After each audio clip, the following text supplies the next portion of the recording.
बच्चों, स्वागत है आपका इस नई और धमाकेदार किलर सीरीज में, जिसमें हम लोग करेंगे पिछले 10 साल के पीवाईक्यूज और स्टेप बाय स्टेप जीरो से हीरो वाला। मतलब हर बच्चा जिसको नहीं भी आता वो स्टेप बाय स्टेप सॉल्यूशन से पूरी चीज समझ पाएगा। तो हो जाइए तैयार। अच्छा हाँ, जरा रुको, अगर आपको मैग्नेटिज्म एंड मैटर के कॉन्सेप्ट हिले हुए हैं या कहीं कंफ्यूजन है तो मैंने आपके लिए एक मास्टर क्लास बना दी है मैग्नेटिज्म एंड मैटर की। तो इस वीडियो को, इस one shot master class Arvind sir की देखकर आप सारी चीज अपनी स्ट्रॉन्ग कर सकते हैं।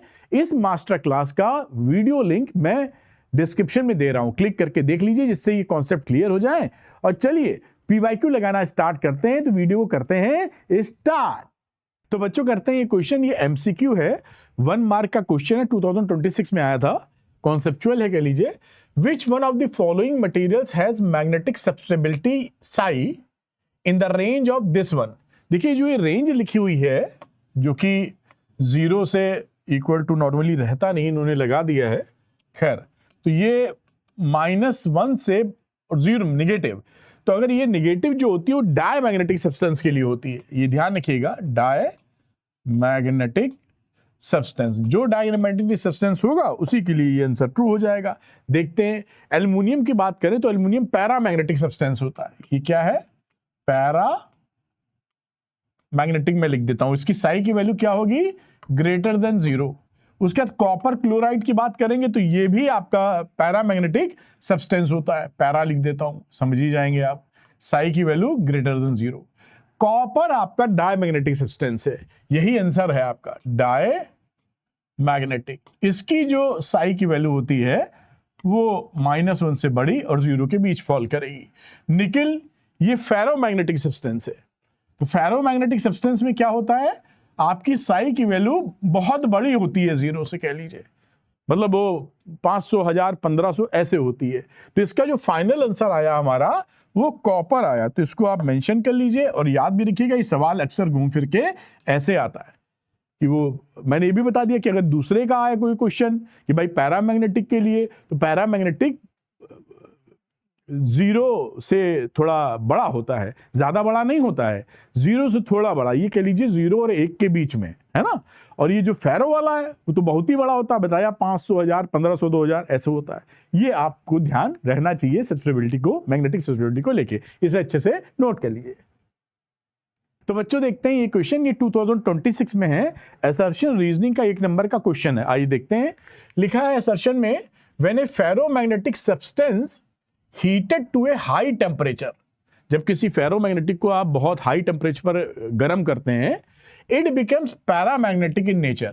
ये बिल्कुल सही है कि जब आप किसी फेरोमैग्नेटिक सब्सटेंस को आप जब हीटअप करते हैं बहुत ज्यादा तो पैरामैग्नेटिक में चेंज हो जाता है। उसका कारण क्या होता है कि जो फेरोमैग्नेटिक मटेरियल है उसको डोमेन थ्योरी से समझाते हैं, तो वो डोमेन जो होते हैं due to heat energy alignment उनका खत्म हो जाता है, चेंज हो जाता है, तो रैंडमली प्लेस हो जाते हैं, तो उस ये चेंज हो जाता है कह लीजिए। तो चेंज होने की वजह से, डोमेन्स के चेंज होने की वजह से ड्यू टू थर्मल एनर्जी वो पैरामैग्नेटिक सब्सटेंस में बदल जाता है।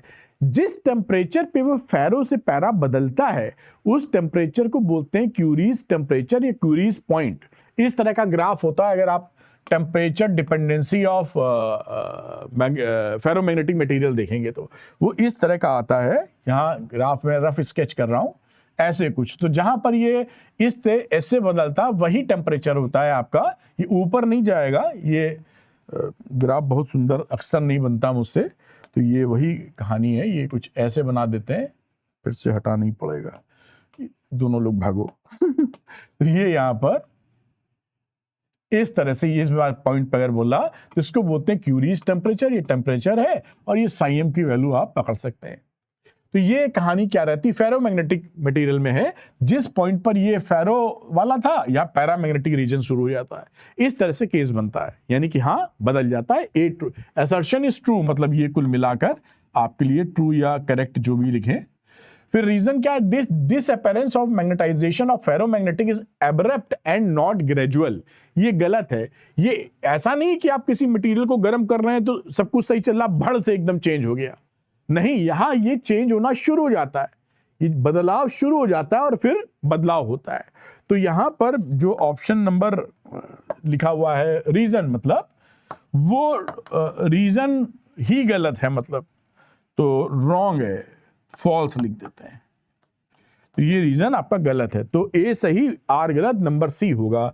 Assertion is true but reason is false, तो आंसर इसका रहा क्या, सी। तो ध्यान रखिएगा, फेरोमैग्नेटिक मटेरियल को जब आप गर्म करेंगे तो वो एक पर्टिकुलर टेम्परेचर पर, जो कि क्यूरीज पॉइंट या क्यूरीज टेम्परेचर बोलते हैं, उस पर वो फेरो से पैरामैग्नेटिक रीजन में प्रवेश कर जाता है, यानी चेंज हो जाता है। एब्रप्टली ये नहीं, अचानक ये नहीं होता, ये ग्रेजुअल प्रोसेस है, नॉट ग्रेजुअल लिखा है, तो ये कहानी बनेगी सी। इसे आप अच्छे से नोट कर लीजिए। तो बच्चों करते हैं ये क्वेश्चन 2026 का शॉर्ट आंसर टाइप 3 नंबर का सवाल है। आइए देखते हैं। ए solenoid has a core of material with relative permeability 200। ये एक सोलेनॉइड है और इसके अंदर एक मटेरियल है, कोर बता रहा है, तो उसको मैं दूसरे कलर से कर, ऐसे कुछ कोर भरा हुआ है, ऐसे समझ लीजिए।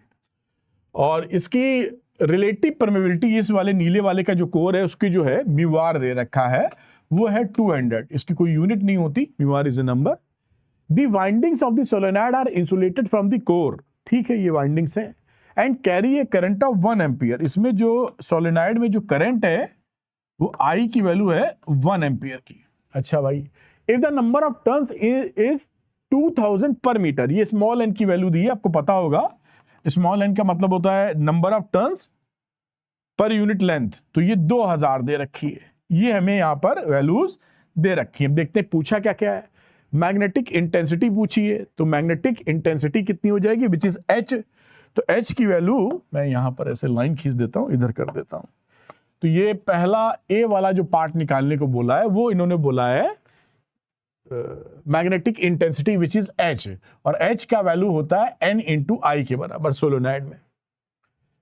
तो इसको मैग्नेटाइजिंग फील्ड इंटेंसिटी भी बोलते हैं, और या आप सीधे मैग्नेटिक इंटेंसिटी बोलते हैं, that is n I. N क्या रहा 2000, आई कितना है 1, तो ये सीधे एच की वैल्यू कितनी आ गई 2000 लिख दीजिए, या मैं लिख सकता हूं 2 इंटू 10 की पावर 3। यूनिट क्या रहेगी, ये आई की देखिए एम्पियर, और इसकी होती है पर मीटर, तो ये एम्पियर पर मीटर इसकी यूनिट होगी। अगर यूनिट एग्जाम में नहीं लिखेंगे तो कुछ ना कुछ नंबर आपके कट जरूर जाएंगे, मतलब वो लिखनी है आपको कुल मिला के। और अब अगला पकड़ते हैं जो कि यहां पर बी है। बी होता है मैग्नेटिक फील्ड, यानी इस जो कोर है इसमें कितना मैग्नेटिक फील्ड पैदा हुआ है, यानी बी टोटल कितना आया है। तो बी की वैल्यू होती है म्यू इंटू एच।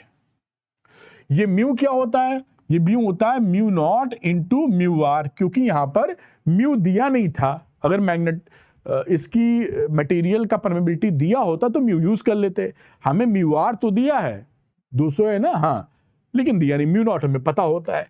तो अब इसी फॉर्मूले में लगा दो, म्यू नॉट कितना होता है 4 पाई इंटू 10 की पावर 7, म्यू आर इन्होंने दे रखा है 200, और एच अभी हमने ऊपर से निकाला विच इज 2 इंटू 10 की पावर 3। ये एच की वैल्यू पुट कर दी आपने, कैलकुलेट कर लेते हैं। तो ये देखिए 2 2 4 4 चौक 16 पाई लिख दो, और 7 में से 3 निपट गया, 4 बचा, 4 में से 2 और निपट गया, 10 की पावर -2 बचा, अगर ठीक ठाक लिख के चल रहे हैं तो। अभी 16 पाई का क्या मतलब हो गया, 16 3.14 से मल्टीप्लाई कर लिया जाए, 48 से थोड़ा ज्यादा आएगा, 16 इंटू 3.14 इंटू 10 की पावर -2। चलिए कैलकुलेट कर ही लेते हैं जब कर रहे हैं, ऐसी की तैसी इसकी क्या है। तो 314 डेसिमल बाद में लगा देंगे, तो 6 चौक 24 का 2 हासिल, 6 एकम 6 2 8, 6 3 18, ये रहा 4 1 3 है ना, 4 8 4 12 का 2 हासिल लगाएगा, 9 10 का 0 हासिल लगाएगा, 3 1 4, सही लिखा है। 16 3 48 48 होना चाहिए, कुछ छूट गया लगता है। तो 6 चौक 24 2, 6 एकम 6 2 8, 6 3 18, 4 1 3, 4 8 4 12 का 2 हासिल लगाएगी, 9 1 10 का 0 हासिल लगाइए, 3 1 4 1 5 हो गया ये तो अगर मैं बात करूं करीब करीब तो ये वैल्यू हो गई 5, कितने के बाद था 2 के बाद, तो 50.24, यानी ये वैल्यू हो गई 50.24 इंटू 10 की पावर -2। अब -2 को साथ में ले लेंगे तो वैल्यू क्या आ जाएगी 0.5, और ये बी का मतलब होता है टेस्ला, तो ये आपका आंसर नंबर 2 आ गया। है ना, इस तरह से कर लीजिएगा, कोई दिक्कत नहीं। अब सी, मैग्नेटाइजेशन की बात करते हैं। मैग्नेटाइजेशन का मतलब एम, ये जगह नहीं बची है तो मैं नेक्स्ट स्लाइड में लेके जाऊंगा आपको। तो ये सी, मैं फॉर्मूला यहाँ आपको रिवाइज करा देता हूं। हमें निकालना है मैग्नेटाइजेशन एम, और हमको जो रिलेशन पता रहता है, डायरेक्ट फॉर्मूला पता, ये फॉर्मूला होता है डायरेक्ट। अब ये कहां से आता है ये हम बता देते हैं, म्यू आर -1 इंटू एच, है ना, ये फॉर्मूला लगा सकते हैं। मैं अगली स्लाइड लेता हूं, जगह नहीं दिख रही वहां। तो ये सी वाला पोर्शन था। सीधे फॉर्मूला अगर आप लगाना चाहें इंटेंसिटी ऑफ मैग्नेटाइजेशन का, तो which is mu r -1 into H. ये आता कहां से, साई जो होता है उसकी वैल्यू होती है m/h, और साथ में एक रिलेशन और आप जानते हैं, mu r equal to 1 + psi. तो अगर साई यहां पे निकालेंगे तो ये वैल्यू होती है म्यू आर -1, इस वैल्यू को यहां पुट कर दीजिए, तो म्यू आर -1 बराबर m/h। तो ये देखिए m, मैंने आपको एक बता दिया कि भाई अगर डायरेक्ट फार्मूला नहीं पता है, अब हमने एक तरीके से डेरिवेशन भी उसका कर दिया, आप निकाल सकते हैं, वही आ गया। अब यहाँ पे वैल्यू रख दीजिए, क्योंकि हमें तो मैग्नेटाइजेशन निकालना है। म्यू आर की वैल्यू, म्यू आर जहां तक 200 था, क्या कितना था, म्यू आर 200 था, तो यहां लिख दीजिए 200 -1, और h था 2 × 10⁻3, 2 × 10⁻3, तो ये वैल्यू आ जाएगी कितनी, 199 इंटू 2 × 10⁻3। दुगना कर दो, 9 2 18, 9 2 18 19 का 9 से लगा 1 2 2 1 3, 398 इंटू 10⁻3, ये वैल्यू बनी। अगर मैं साइंटिफिकली एक लिख दूं, जैसे नॉर्मल लिखा जाता है, तो 3.98 इंटू 10⁻5, और मैग्नेटाइजेशन का जो फॉर्मूला रहता है एम्पियर पर मीटर यूनिट की बात कर रहा हूं, एम्पियर पर मीटर, ये आपका आंसर आ गया। ये इस तरह से सवाल हो गए। फॉर्मूले याद होने चाहिए। थोड़ा सा ये फॉर्मूले में लड़कों का सिरदर्द रहता है, तो थोड़ा ध्यान से देख लीजिएगा, क्योंकि फॉर्मूले बिना तो सवाल लग ना पाएगा। मैं एक लाइन ड्रॉ कर देता हूं जिससे थोड़ा सा आपको इंटरेस्टिंग लगे। तो ये आप नोट कीजिए यहाँ पर पॉज करके, मेरे ख्याल से आप ये नोट कर पाए होंगे। और ये दूसरा है जो निकला है वाला सवाल, इसको भी अच्छे से नोट कर लो बेटा। बच्चों, आगे बढ़ने से पहले एक छोटी सी इंफॉर्मेशन, ये द्रोणा आपके लिए कंप्लीट मास्टर क्लास में कोर्स लेके आया हूं। इसके अंदर आपको एनसीईआरटी के सारे एक्सरसाइज और सारे एग्जांपल्स मैंने वीडियो फॉर्म में इजी भाषा में सॉल्व किए वो मिलते हैं। यही नहीं, एनसीईआरटी के एग्जाम्पलर एमसीक्यूज भी वीडियो फॉर्मेट में आपको मिलेंगे। 10 इयर्स के पीवाईक्यूज तो क्लास 12th के, और साथ में टेस्ट भी आपको देने का यहां मौका मिलेगा। नोट्स एंड वर्कशीट, यानी कि आपको notes and formula sheet handwritten भी मिलने वाली है, और इंपॉर्टेंट क्वेश्चन की वर्कशीट भी, और लाइव एंड रिकॉर्डेड कोर्सेज दोनों मिलेंगे। और साथ में लाइव क्लासेस तो होंगी, जिसका समय यहां पर लिखा हुआ है क्लास 12th की 7:30 बजे शाम को। यानी पूरा पैकेज है तैयार, बस आपको द्रोणा ज्वाइन करके कस के मेहनत कर लेनी है। तो जो बच्चे द्रोणा से हेल्प लेना चाहते हैं वो अरविंद एकेडमी ऐप को डाउनलोड कर लीजिए, उसके स्टोर सेक्शन में जाकर यहां पर द्रोणा लेकर अपना काम बना लीजिए। चलिए वीडियो पे आते हैं वापस। तो बच्चों करते हैं ये क्वेश्चन। ये एमसीक्यू है, 1 नंबर का आया था 2025 में, और काफी इसके अंदर कंफ्यूजन है। कई वेबसाइट्स पर जो हजारों करोड़ों की कंपनियां हैं गलत दिया हुआ है, कई जो पीडीएफ्स हैं वहां भी गलतियां आपको मिलेंगी, कई किताबों में जो आती हैं 10 ईयर सॉल्व पीवाईक्यू वहां भी ये गलत दिया हुआ है। तो सही चीज क्या है मैं आपको बताता हूं, जिससे कि आप बातों को बिल्कुल करेक्ट समझ पाया। ये देखते हैं, लिखा है a piece of diamagnetic material, ध्यान दीजिएगा वर्डिंग्स पे, a piece of diamagnetic material free to move when placed in a uniform magnetic field. अगर हम एक पीस को, डायमैग्नेटिक सब्सटेंस के पीस को मैग्नेटिक यूनिफॉर्म मैग्नेटिक फील्ड में रखते हैं तो वो क्या करेगा, मूव्स अलोंग द फील्ड वगैरह वगैरह। तो आपको ध्यान दिलवाता हूं कि अगर कहीं पर हम ऐसे मान लेते हैं नॉन यूनिफॉर्म मैग्नेटिक फील्ड, समझा रहा हूं पहले आपको। तो अगर कोई सब्सटेंस, डायमैग्नेटिक सब्सटेंस में, यहां पे थोड़ा दूसरा कलर लेता हूं जैसे दिखे आपको, अगर आपने रखा, मान लीजिए ऐसे रखा, तो ये क्या करता है, स्ट्रॉन्ग फील्ड से वीक फील्ड में जाना पसंद करता है। ये जो डायमैग्नेटिक सब्सटेंस है किधर जाना पसंद करेगा, स्ट्रॉन्ग टू वीक फील्ड। अब ये डेंसर है मैग्नेटिक फील्ड लाइंस, तो यहां स्ट्रॉन्ग फील्ड है, ये वीक है। मैं लिख भी देता हूं जैसे आपको समझने में आसानी रहे। ये स्ट्रॉन्ग फील्ड और ये हो गया आपका वीक फील्ड, वीक फील्ड। तो हमेशा जो डायमैग्नेटिक सब्सटेंस होता है, डायमैग्नेटिक सब्सटेंस, ये क्या करता है बेटा, ये हमेशा मूव करता है। ये भी बात आपको जानना जरूरी है। ये स्ट्रॉन्ग से वीक फील्ड की तरफ मूव करेगा। ये बात क्लियर है, ये हमेशा कॉन्सेप्चुअली पकड़ के रखिएगा। अब यहां पर इसने भाषा यूज की है कि ये है यूनिफॉर्म मैग्नेटिक फील्ड। अगर हम ये मैग्नेटिक फील्ड को ऐसे पैरेलली बना दें, ऐसे, तो ये जो मैग्नेटिक सब्सटेंस है वो किधर मूव करेगा, क्योंकि हर जगह तो मैग्नेटिक फील्ड एक ही है। तो यहां पर अगर आप इंटरेस्टिंग देखिए, मजा आएगा आपको। अगर हम कोई ऐसे मटेरियल लिख देते हैं डायमैग्नेटिक, तो भैया स्ट्रॉन्ग और वीक तो इसमें है ही नहीं, क्योंकि ये तो यूनिफॉर्म मैग्नेटिक फील्ड है, हर जगह एक ही। तो ये भाई साहब मूव ही नहीं करेंगे। आप समझिएगा, मेरी एक और खुराफात आएगी भी, ये जो भाई साहब है किधर जाएंगे, क्योंकि स्ट्रॉन्ग से वीक में जाना है, ना स्ट्रॉन्ग कोई है ना वीक कोई है, तो यहीं रह जाएंगे। अब देखिए क्या होगा, तीसरी बात जो आपकी किताब में लिखी रहती है, जिसको लेके आप कंफ्यूज कर सकते हैं, कि अगर, अगली बात, अगर यूनिफॉर्म मैग्नेटिक फील्ड के अंदर आप एक डायमैग्नेटिक रॉड रख देते हैं, यहां पर शेप नहीं कहा गया है, ए पीस लिखा है, ध्यान दीजिएगा। अगर रॉड रख देते हैं, कलर लेते हैं कोई और जो आपको दिख पाए अच्छे से, चलिए, तो रॉड क्या करता है, डायमैग्नेटिक सब्सटेंस का इस मैग्नेटिक फील्ड के परपेंडिकुलर अलाइन हो जाता है ना। ये मैग्नेटिक फील्ड का डायरेक्शन है बेटा जी, और ये डायमैग्नेटिक रॉड है, मैग्नेटिक रॉड। बात समझ में आ रही है क्या? अगर ये रॉड होगी तो magnetic field, uniform magnetic field के परपेंडिकुलरली इसकी एक्सेस अलाइन कर जाती है। अब इसमें अगर ये बोला होता, आपके लिए बेहतर होता कि सवाल थोड़ा रीफ्रेम ये करते तो बेहतर होता। यहां लिख देते ए रॉड, अगर यहां पे लिखा होता रॉड पीस की जगह, तो आप सट से इसका आंसर लगा देते सी। आप समझ रहे हैं? अगर यहां पीस की जगह रॉड लिखा होता तो इसका आंसर होता सी, लेकिन उन्होंने पीस की जगह रॉड नहीं लिखा, केवल पीस लिखा है, इसलिए इसका आंसर होना चाहिए डी। आप समझिएगा, इसलिए आप पूरी बात समझे ना बेटा, इसलिए इसका आंसर होना चाहिए डी। कई किताब, कई टीचर, कई वीडियोस में गलत दिया हुआ है, ध्यान रखिएगा। मैं आपको सिखा रहा हूं, आंसर मैच नहीं करा रहा हूं कि क्या आंसर किस किताब में लिखा, नहीं, जो सही बात है वो मिले और वही कीजिए आप। बात समझ में आ गई? मेन चीज होती है डायमैग्नेटिक की कि वो स्ट्रॉन्ग मैग्नेटिक फील्ड से वीकर मैग्नेटिक फील्ड में जाता है। अगर यूनिफॉर्म मैग्नेटिक फील्ड है तो हर जगह एक जैसा है, तो किधरों नहीं जाएगा, क्योंकि ना स्ट्रॉन्ग है ना वीक है, वहीं रहेगा। लेकिन अगर रॉड है तो ये ट्रांसलेटरी मोशन तो नहीं कर सकता, लेकिन रॉड घूम तो सकता है, ऐसे आगे कहीं नहीं खिसकेगा लेकिन घूम सकता है। तो ये रॉड अगर रहेगा तो इसकी axis perpendicular to the magnetic field हो जाएगी। तो इस सवाल में अगर रॉड लिखा होता तो आंसर टिक करते सी, अगर पीस लिख के छोड़ दिया है तो सही माने में इसका आंसर होना चाहिए डी। उम्मीद है आप इसको गहराई से समझ पाए होंगे, या ऐसी ही कॉन्सेप्ट क्लैरिटी में दूंगा जबरदस्त, नोट कर लीजिए इसे आप।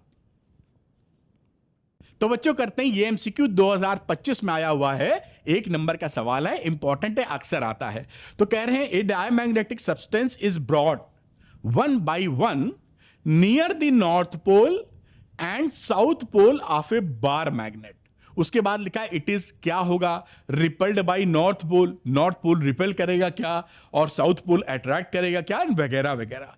तो आपको मैं एक पहली प्रॉपर्टी बेसिक बता देता हूं जिसके तहत हम इसका डिसाइड करेंगे कि ऑप्शन कौन सा करेक्ट है। हमेशा ध्यान रखिएगा कि डायमैग्नेटिक सब्सटेंस स्ट्रॉन्ग फील्ड से हमेशा वीकर फील्ड की तरफ जाना पसंद करता है। यह इसकी प्रॉपर्टी होती है डायमैग्नेटिक सब्सटेंस की। जहां भी मौका मिलेगा और फ्री टू मूव होगा, ये स्ट्रॉन्ग मैग्नेटिक फील्ड से वीकर मैग्नेटिक फील्ड में जाना पसंद करेगा। दूसरी बात, ये मैग्नेटिक फील्ड को पसंद नहीं करता है, ये चाहता निकल ले वहां से, तभी तो स्ट्रॉन्ग से वीक जा रहा है, और मौका लगे तो वीक से फिर आगे बढ़ जाएगा। तो ये मैग्नेटिक फील्ड में रिपल्ड होते हैं, ये पसंद नहीं करते। इसलिए जब आप किसी चुंबक के पास, नॉर्थ पोल के पास कोई मटेरियल लाते हैं जो डायमैग्नेटिक है, यही लिखा है यहां स्पेलिंग सही कर लीजिएगा, जल्दी लिखना चाह रहा हूं, डायमैग्नेटिक सब्सटेंस, तो ये रिपेल हो जाएगा। क्या होगा?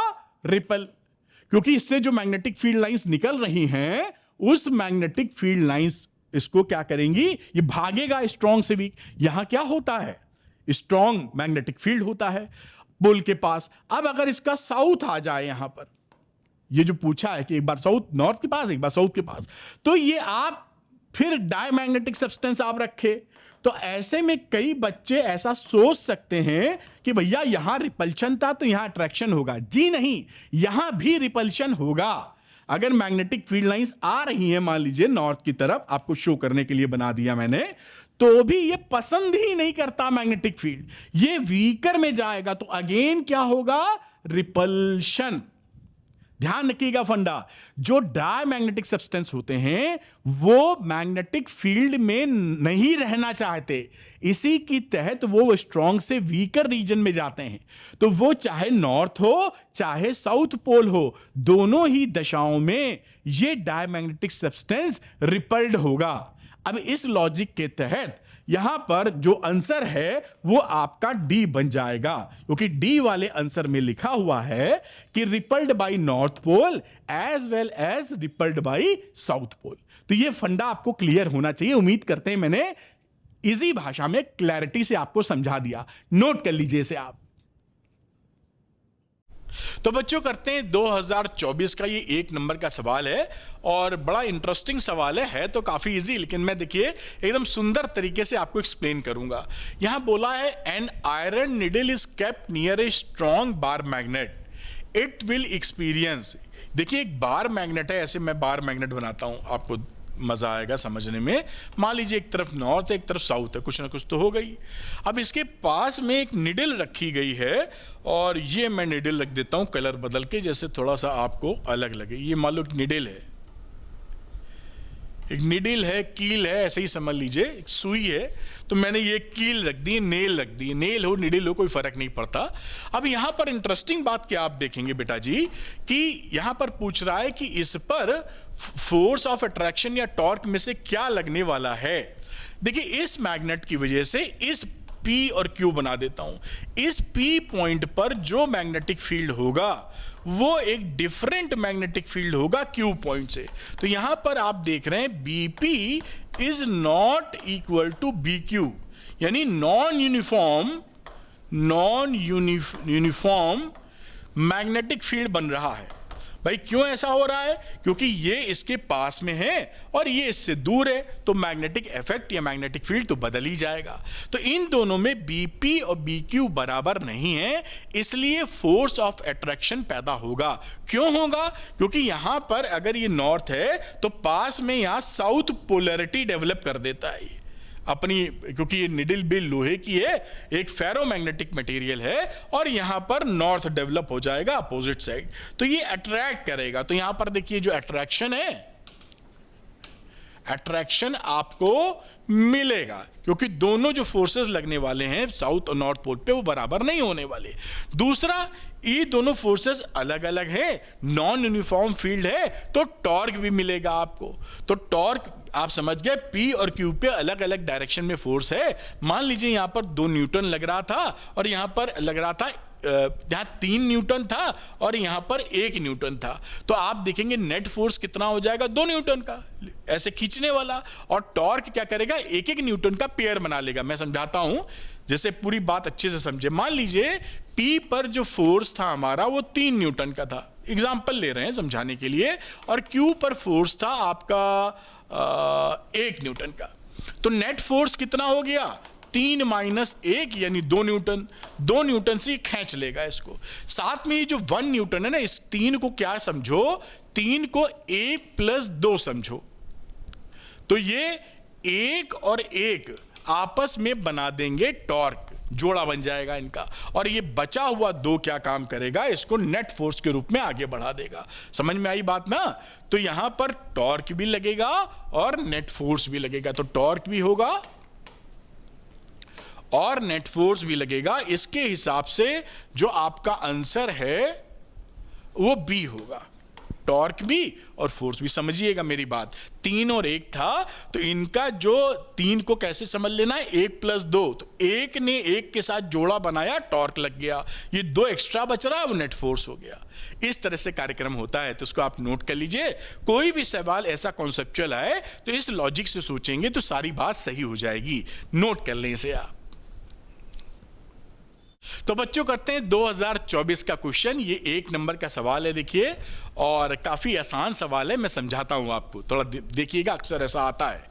एक current carrying circular loop of magnetic moment m is suspended in a vertical plane in an external magnetic. Vertical plane में तो मैं ऐसे लटका देता हूं, वर्टिकल प्लेन में ये ऐसे लटका हुआ है, ऐसे समझ लीजिए आप, ठीक।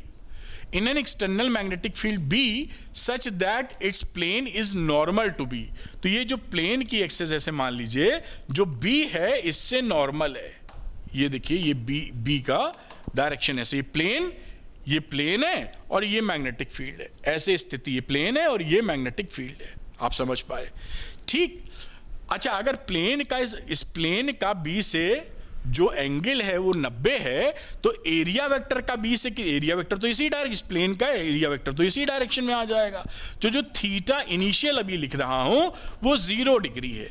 ये क्या है? Angle between area vector and B, है ना। आप समझते हैं area vector perpendicular to the surface होता है। The work done in rotating this loop by 45 degree about an axis perpendicular to the B is closest to। कह रहा है इसको हम ऐसे जो था, इसको हम 45 डिग्री से ऐसे या ऐसे घुमा देंगे 45 डिग्री से।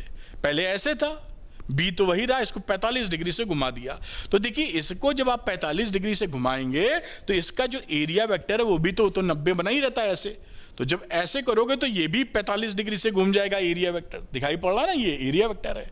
आपने 45 घुमाया तो एरिया वेक्टर भी सेम एंगल से घूम गया। तो थीटा फाइनल कितना हो गया? 45 डिग्री। बात समझ में आई होगी, एरिया वेक्टर और बी के भी, क्योंकि प्लेन जितना घूमेगा उतना ही एरिया वेक्टर यहां पर घूमेगा। तो बात समझ गए आप। अब कह रहा है कि वर्क डन बताइए, तो वर्क डन क्या हो जाएगा? जितना पोटेंशियल एनर्जी इसमें सेव होती है तो वो वैल्यू हो जाएगी यू, या यहां पर कह दीजिए डब्ल्यू, और उसका फॉर्मूला आपने पढ़ा होगा m B cos theta 1 minus cos theta 2।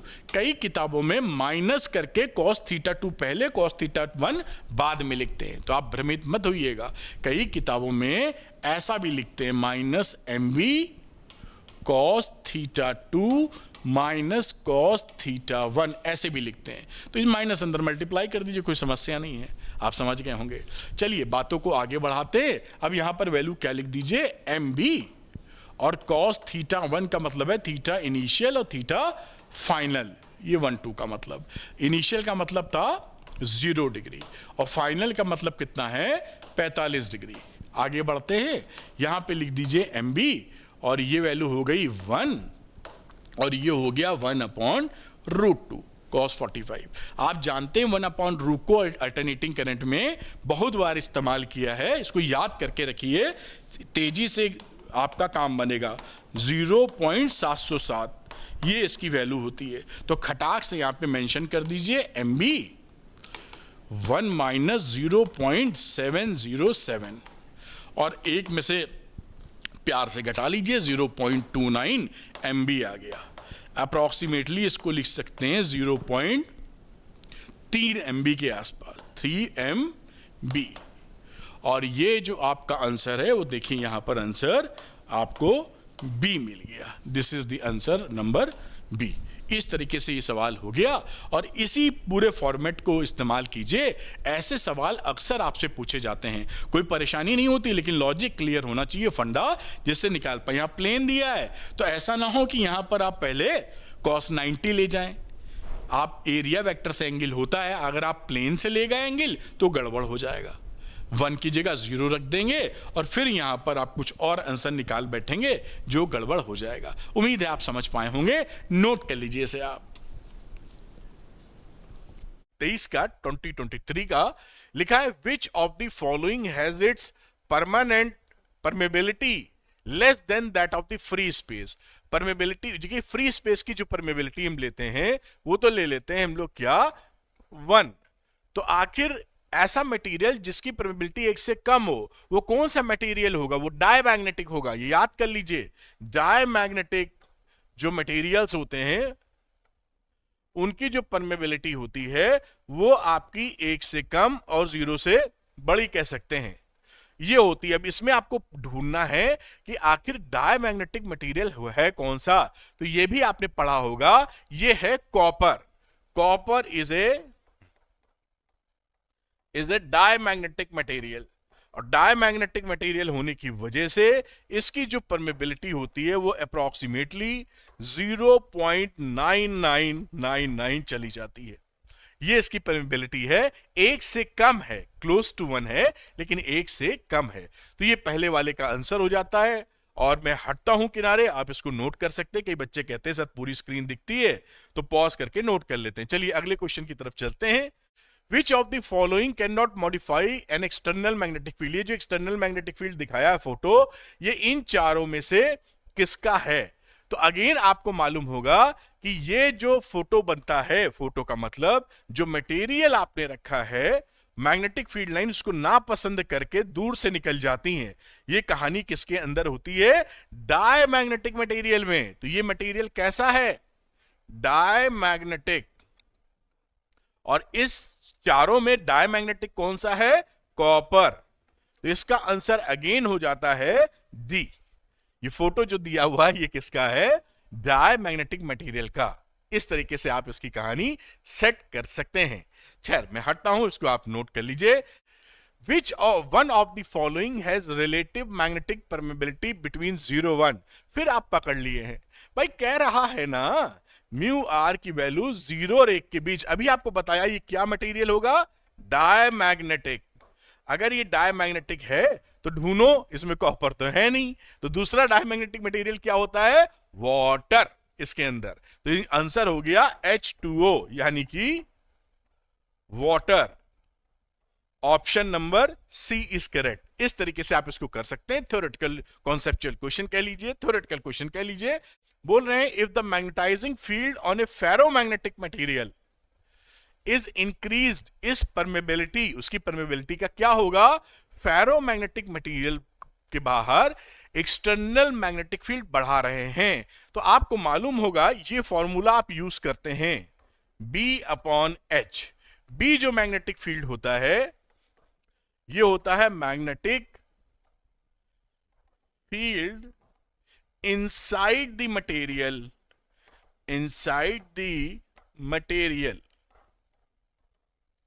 और H जो होता है वो मैग्नेटाइजिंग फील्ड होता है, एक्सटर्नल मैग्नेटिक फील्ड कह लीजिए, एक्सटर्नल मैग्नेटिक फील्ड। अब इस कार्यक्रम में आपने किया क्या है? आपने H को इंक्रीज कर दिया है। देखिए फेरोमैग्नेटिक मटेरियल में जब बाहर का आप मैग्नेटिक फील्ड इंक्रीज करते हैं तो उसके B इनसाइड द मटेरियल ज्यादा असर नहीं पड़ता, तो B लगभग सेम रहेगा, लेकिन H बढ़ गया। अगर H बढ़ गया तो म्यू के हालचाल क्या होंगे? Mu will decrease. तो इसका आंसर आ जाएगा A। Answer is a. इस तरीके से इसको समझिए, मैंने थोड़ा एलिबोरेट कर दिया जिससे बातों को पकड़ पाए आप अच्छे से। तो इसको नोट करिए, अगली चर्चा अगले क्वेश्चन की करते हैं।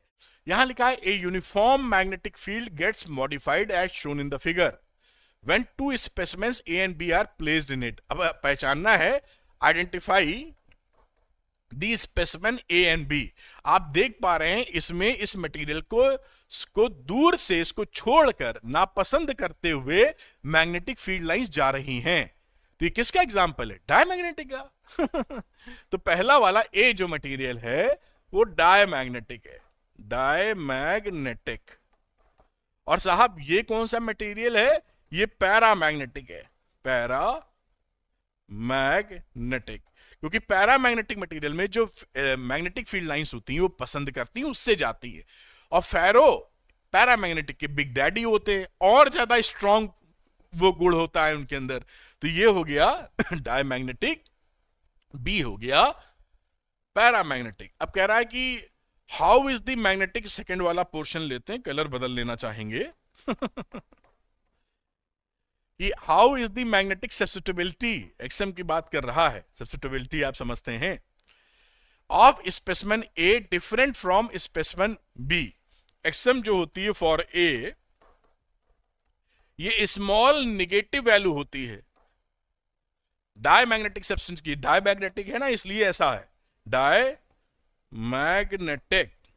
और साहब दूसरी जो वैल्यू होती है बी, जो कि पैरा के लिए लिख रहे हैं आप, पैरा मैग्नेटिक, उसकी वैल्यू होती है स्मॉल पॉजिटिव नंबर। तो इस तरीके से इस बातों को पहचानना है, ध्यान भी रखना है, जिससे कि कोई भी ट्विस्ट सवाल में देने की कोशिश करें, हम ट्विस्ट नहीं होंगे। इसको नोट कर लीजिए। A bar magnet has magnetic dipole moment m, its initial position is parallel to the direction of uniform magnetic field. ये यूनिफॉर्म मैग्नेटिक फील्ड है, मैं समझा देता हूं जिससे पकड़ पाए बात को। एक मैग्नेट रखा है यूनिफॉर्म मैग्नेटिक फील्ड में, साउथ नॉर्थ, इस डायरेक्शन में इसका मैग्नेटिक मोमेंट होता है। तो मैग्नेटिक मोमेंट और बी दोनों का डायरेक्शन एक ही है। ध्यान रखिएगा, ये यूनिफॉर्म मैग्नेटिक फील्ड उन्होंने बोला है। तो यूनिफॉर्म मैग्नेटिक फील्ड में देखते हैं पूछा क्या है। In this position the magnitudes of torque and the force acting on its respectively are. इस पे फोर्स तो जीरो होगा, क्योंकि यूनिफॉर्म मैग्नेटिक फील्ड में इस पोल पर जितना फोर्स इधर लगेगा उतना ही फोर्स इस पर सेम इस वाले पे लगेगा। तो net force will be zero. Net force क्या हो जाएगा बच्चों? शून्य। तो इस पे से नेट फोर्स वाला एमबी लिखा, ये दो तो हो ही नहीं सकते। इन दोनों में काम बचा, क्योंकि 0 0 दोनों में आ रहा है। पहली कहानी देखते हैं, इसका टॉर्क कितना है, क्योंकि टॉर्क का वैल्यू फॉर्मूला पढ़े हुए हैं हम लोग, एम बी साइन थीटा मालूम है हम लोग को। तो एम बी लिखा, और मैग्नेटिक मोमेंट ऑफ बी में डायरेक्शन कितना है, थीटा 0 डिग्री है। तो ये भी साहब 0 आ गए। तो टॉर्क भी 0 और स्माइली बन गया, टॉर्क भी 0 और मैग्नेटिक फोर्स भी 0। तो क्या आंसर आया? सी। Answer is C. समझ गए होंगे। तो ये जानकारियां पकड़नी जरूरी है, तो कॉन्सेप्ट क्लैरिटी भी होगी, सवाल भी निकलेंगे। आइए अगले क्वेश्चन की तरफ चलेंगे, इसको ध्यान से नोट करेंगे आप। इस क्वेश्चन में देखते हैं, which of the following statement is correct.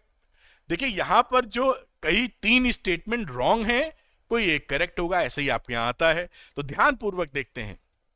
Magnetic field lines do not form close loop, ये तो गलत बात है। मैग्नेटिक फील्ड लाइंस तो क्लोज लूप बनाती हैं। क्लोज लूप का मतलब आप जानते हैं कि अगर मैग्नेट है तो नॉर्थ से निकलती हैं, साउथ पे खत्म नहीं होती हैं, ऐसे चली जाती हैं। देखिए अंदर साउथ से नॉर्थ, बाहर नॉर्थ से साउथ, तो ये बनाती हैं क्लोज लूप। तो पहले वाला तो साहब गलत लिखा हुआ है। Magnetic field lines start from north pole and end at, ये भी गलत लिखा हुआ। एंड कहां करती हैं? लूप फॉर्मेशन है, खत्म नहीं होती हैं, घेरा बनता रहता है। The tangent at a point on a magnetic field lines represent the direction of the magnetic field at that point. This is the correct one. किसी भी मैग्नेटिक फील्ड लाइन पर किसी पॉइंट पर आपको मैग्नेटिक फील्ड लेना है, वहां tangent खींच दीजिए, ये डायरेक्शन आपका बी का डायरेक्शन होता है। This is correct.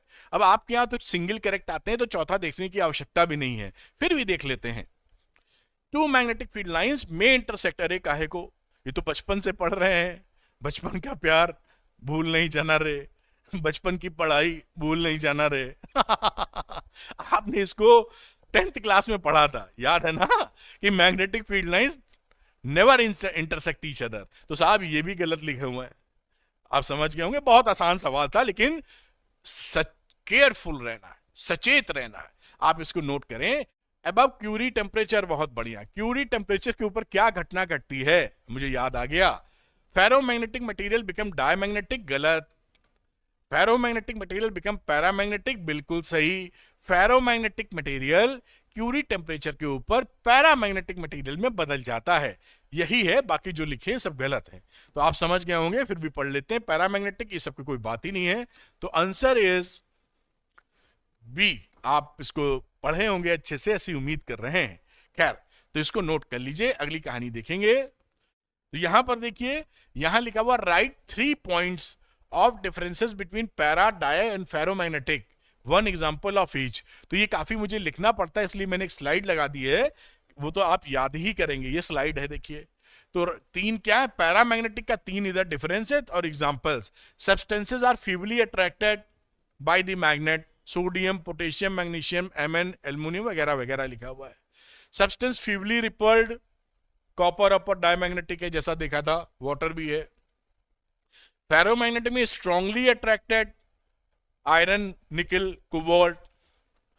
psi m is small positive, susceptibility SM is small negative, SM is very large positive number, और ये टेम्परेचर यहां देखिएगा, टेम्परेचर इंडिपेंडेंट भी पूछा जाता, बड़ा इंपॉर्टेंट फैक्ट है ये कि डायमैग्नेटिक में टेम्परेचर से इंडिपेंडेंसी हो जाती है, उसका कोई फर्क नहीं पड़ता साई एम पर, और ये टेम्परेचर डिपेंडेंट होते हैं। Mu r is slightly greater than unity, इसको याद रखिएगा, ग्रेटर देन यूनिटी होता है स्लाइटली, एक से जरा सा बड़ा।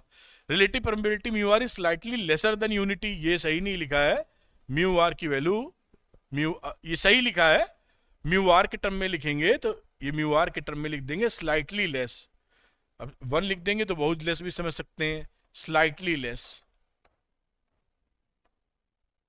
और ये मच ग्रेटर देन यूनिटी। अब ये जो म्यू आर होता है ना, ये देखिए इस किस टर्म में लिखा हुआ है, ये जो म्यू आर की वैल्यू होती है म्यू अपॉन म्यू नॉट होती है। तो अगर आप इसको लिख दोगे 1 से छोटा है तो ग्रेटर देन यूनिटी, 1 से बड़ा है, तो यहां क्या हो गया, mu is greater than mu naught, इस सेंस में इसको यहां लिखा गया है। बात समझ गए होंगे उस डेफिनेशन का हवाला देते हुए। खैर इसको आप नोट करिए साहब, फिर हम अगली बात करते हैं, तो आप इसको प्यार से नोट कर लीजिए। लिखा है a bar magnet of magnetic moment 6 joule per tesla, magnetic moment की वैल्यू कितनी है मैं नोट कर लेता हूं, न्यूमेरिकल टाइप लग रहा है।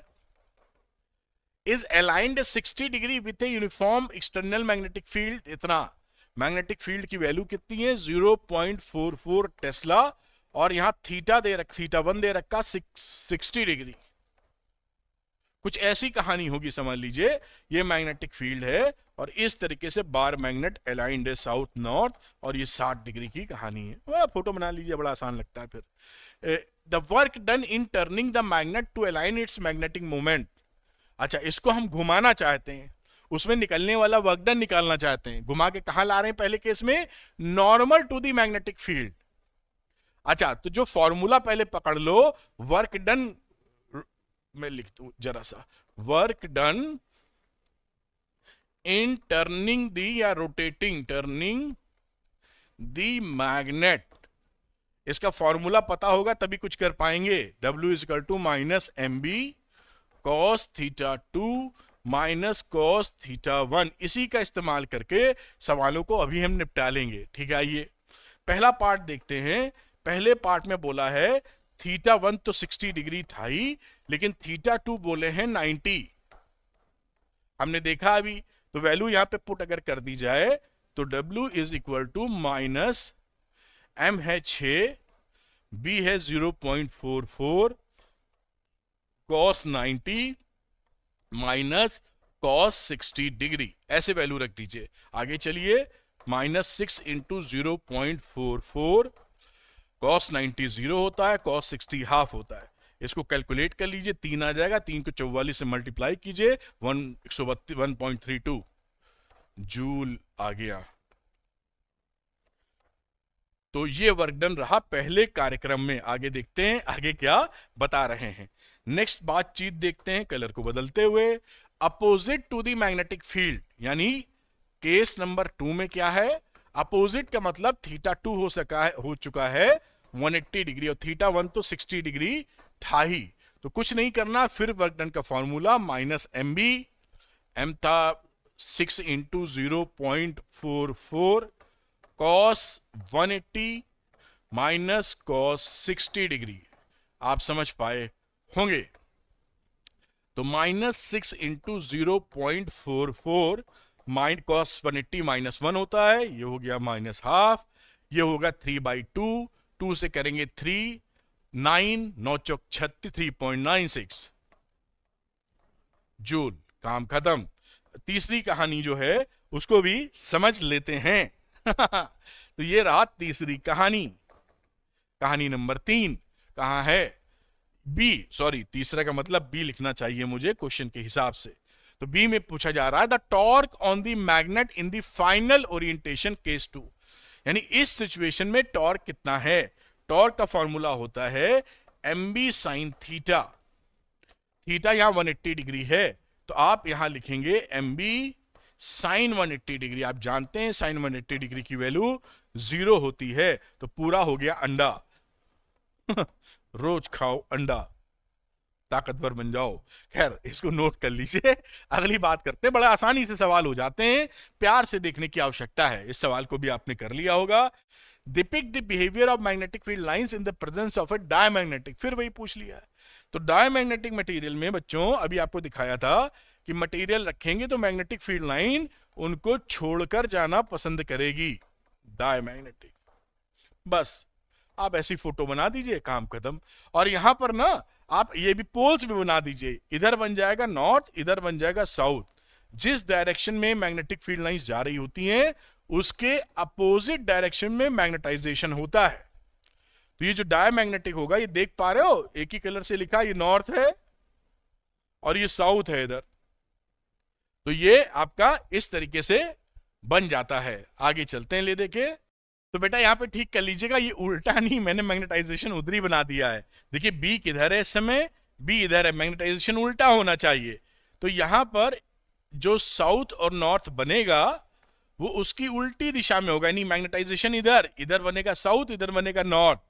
ये होगी, ये डायमैग्नेटिक सब्सटेंस है और मैग्नेटाइजेशन ये इसका विपरीत दिशा में। This is the direction of M. ठीक, तो यहां पर साउथ बनेगा और यहां नॉर्थ बनेगा। ये डायमैग्नेटिक सब्सटेंस है, ये बात आप ध्यान रख चुके होंगे, मैग्नेटिक सब्सटेंस। ठीक, इसको नोट कर लीजिए, अगली बातचीत करते हैं। बच्चों पूरा चैप्टर मैंने फिनिश कर दिया। आपके लिए इंपॉर्टेंट इंफॉर्मेशन, 95% लाना चाहते हैं तो द्रोणा कोर्स आपके लिए रेडीमेड तैयार है। और इसके अंदर हम एनसीईआरटी के जो एक्सरसाइज और एग्जांपल्स के जितने क्वेश्चन है सब मैंने इजी भाषा में आपके लिए सॉल्व किए हैं। वीडियो फॉरवर्ड में मिलते हैं, यही नहीं एनसीईआरटी एग्जाम्पलर के एमसीक्यूज भी आपको मिलेंगे। और साथ में 10 साल के पीवाईक्यूज को मैंने कॉन्सेप्ट क्लैरिटी के लिए स्टेप बाय स्टेप सॉल्व करके आपको दिया है। टेस्ट भी देने का मौका मिलेगा। नोट्स, फॉर्मूला शीट और chapter wise notes handwritten है, जिससे आप तेजी से रिवीजन कर सकिए। इंपॉर्टेंट क्वेश्चन की मैंने वर्कशीट भी आपके लिए बनाई है। यही नहीं, लाइव के साथ साथ रिकॉर्डेड क्लासेस भी आपको मिलती हैं। लाइव की टाइमिंग्स क्लास 12 की 7:30 बजे यानी 7:30 PM से है। तो जो बच्चे 95% लाने के लिए सीरियस हैं, द्रोणा से आप मदद ले सकते हैं। और जो द्रोणा लेना चाहते हैं वो अरविंद एकेडमी ऐप को डाउनलोड कर लीजिए, उसके स्टोर सेक्शन में जाइए और यहां से द्रोणा लेकर मेरे साथ जुड़ जाइए। All the best. और अगर आपको ये वीडियो पसंद आया है तो लाइक करना मत भूलिएगा और अरविंद एकेडमी चैनल को सब्सक्राइब करना मत भूलिएगा। कमेंट करिएगा क्या आपको अच्छा लगा, क्या एरिया ऑफ इंप्रूवमेंट है जिससे मैं आपकी और ज्यादा मदद कर सकूं। मिलते हैं द्रोणा की क्लास में। All the best.